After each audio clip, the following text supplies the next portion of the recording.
घर का बंटवारा। अरे विनोद, तूने हलवाई को सारा सामान तो दे दिया है ना? अक्षय की शादी में कोई कमी नहीं रहनी चाहिए। आखिर सबसे छोटा भाई है तुम सबका। हाँ माँ, आप चिंता मत करो, मैं पूरा ध्यान रखूंगा। मंगल बेटा, तूने तो कहा था कि फूल का ऑर्डर दे दिया है, यहाँ तो फूल पहुँचे ही नहीं। अब क्या बहू की विदाई के बाद फूल आएंगे? माँ, मैंने अभी बात की है फूल वाले से, वो रास्ते में ही है। आप किशोर भैया से क्यों नहीं कहती कुछ करने को?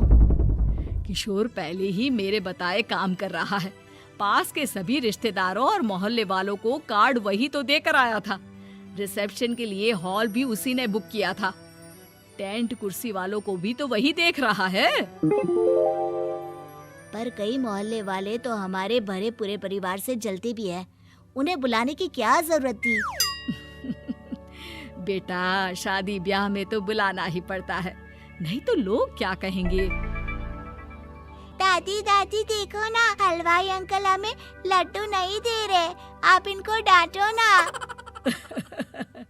अरे चैन सुख दे देना बच्चों को लड्डू, क्यों तंग कर रहा है इन्हें?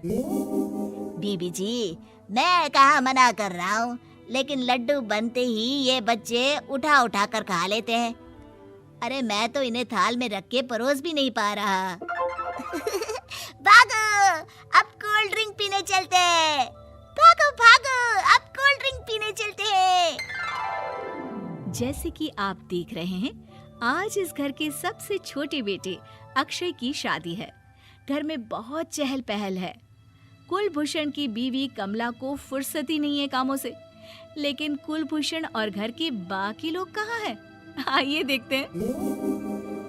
अजी, आप यहाँ आराम से बैठकर गाने सुन रहे हो और घर में अभी तक इतने काम बचे हैं करने को। अरे भाई, मेरे सबसे छोटे बेटे की शादी है, इसके बाद तो मैं अब चिंता मुक्त हो ही जाऊंगा। और फिर घर में तुम हो, बेटे बहुएं हैं, तुम लोगों के होते हुए मैं क्यों काम करूं? मैं तो शान से बेटे की शादी में जाऊंगा तैयार होकर। अरे ठीक है, अब आप आराम ही कीजिए।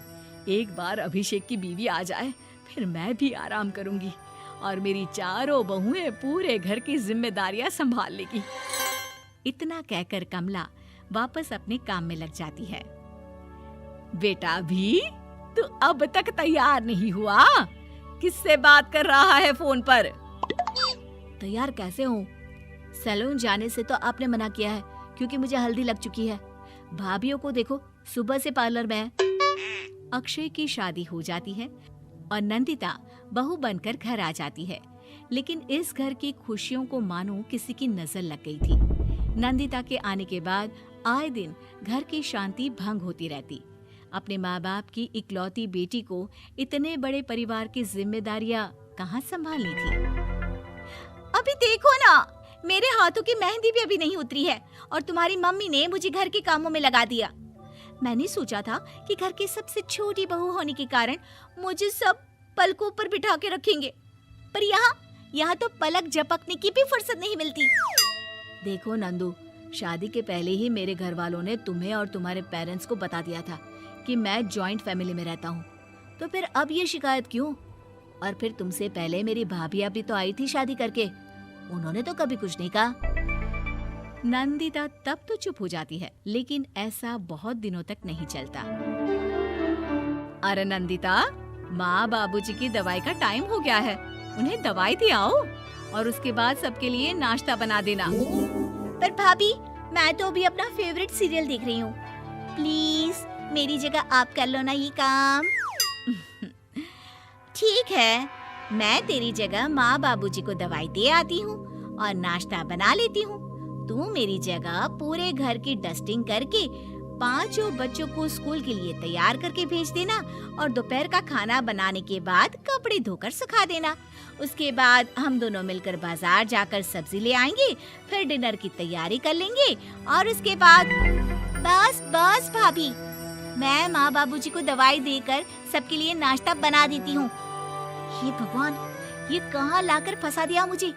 मेरे घर में तो गिनती की 8 रोटियां और 2 सब्जी बनती थी और नाश्ता निपट जाता था। यहाँ तो रोटियों का ढेर और सब्जियां बड़े बड़े पतीलों में बनानी पड़ती है। नाश्ता बनते बनते लंच का टाइम हो जाता है और लंच बनते बनते डिनर का। अभी मुझ में तुम्हारे पूरे परिवार का नखरा उठाने की और ताकत नहीं बची। मैं ऐसे नहीं रह सकती। अरे तो क्या चाहती हो तुम? मुझे अलग रहना है बस। तो ठीक है, हम कल ही शिफ्ट हो जाएंगे किराए के घर में। इतना बड़ा घर होते हुए हम किराए पे क्यों रहेंगे? ना जी ना, घर में ही दीवार खड़ी करो अपने हिस्से के आगे।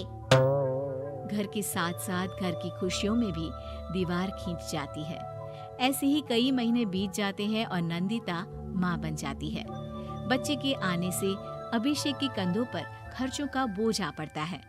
अभिषेक का बोझ कम करने के लिए नंदिता भी पार्ट टाइम जॉब कर लेती है, लेकिन इससे उसके सर पर नौकरी, घर और बच्चे की जिम्मेदारी बढ़ जाती है। नंदिता, ये क्या है? तुमने घर भी ठीक से साफ नहीं किया, ना ही मेरे कपड़े धुले हैं। चिंटू के बाल भी कटवाने जाना था, देखो उसके बाल कितने बढ़ गए हैं। अरे करती क्या हो पूरा दिन तुम? मैं करती क्या हूँ? तुम्हारा नाश्ता और लंच बनाने के बाद चिंटू को डे केयर सेंटर पर छोड़ कर आती हूँ, फिर खुद ऑफिस जाती हूँ। पूरा दिन काम करके आने के बाद बिना आराम किए बाजार से सब्जियाँ लेकर आती हूँ, घर आकर खाना बनाती हूँ, चिंटू को देखती हूँ, और क्या करूँ मैं? तो किसने कहा था अपने सर पर इतने काम लेने को? मत जाओ ऑफिस। ऑफिस जाए बिना घर के खर्चे कहाँ से पूरे होंगे?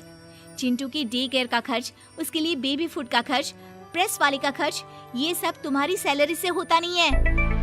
अगर परिवार से अलग नहीं होती तो इतनी मुसीबतें नहीं उठानी पड़ती तुम्हें परिवार के साथ मिलकर काम करने में दिक्कत थी, लेकिन काम तो अब भी बहुत है तुम्हारे सर पर। चिंटू को भी डे केयर भेजने की जरूरत नहीं पड़ती। उसको गोद में खिलाने के लिए दादा दादी और घर के सभी बड़े होते। उसके साथ खेलने के लिए उसके भाई बहन भी होते। मेरे तीनों बड़े भाइयों के बच्चे भी बड़े हुए हैं, लेकिन बिना महंगा बेबी फूड खाए, क्योंकि मेरी माँ और भाभियाँ बहुत अच्छे से जानती है कि बच्चे को क्या खिलाना चाहिए। बिजली के बिल जैसे खर्चे भी सब मिलकर बांट लेते थे। लेकिन तुम्हें तो सबसे अलग रहने में ही मजा आता है, तो अब शिकायत क्यों करती हो? बस करो अभिषेक, बस करो। मैं मानती हूँ कि मैं गलत थी। मेरे एक गलत फैसले ने हमें बिल्कुल अकेला कर दिया है सबसे। एक घर में होते हुए भी हम बाकी परिवार से अजनबियों की तरह रह रहे हैं। अभिषेक और नंदिता की सारी बातें घर के बाकी लोगों को सुनाई दे रही थी। तभी कमला बोल पड़ती है। अरे नंदिता बहू, किसने कहा कि तुम अकेले हो? तुम्हारा इतना भरा पूरा परिवार है ना तुम्हारे साथ। हम तो बस ये चाहते थे कि तुम अपनी गलती समझ जाओ। अगर हम तुम्हें समझाते तो शायद तुम ना समझती, लेकिन अपनी गलती का एहसास तुम्हें खुद हो गया है, तो अब तुम समझ चुकी हो परिवार में एक साथ रहने का मोल क्या होता है। मम्मी जी, मुझे माफ कर दीजिए, अब ऐसा दोबारा कभी नहीं होगा।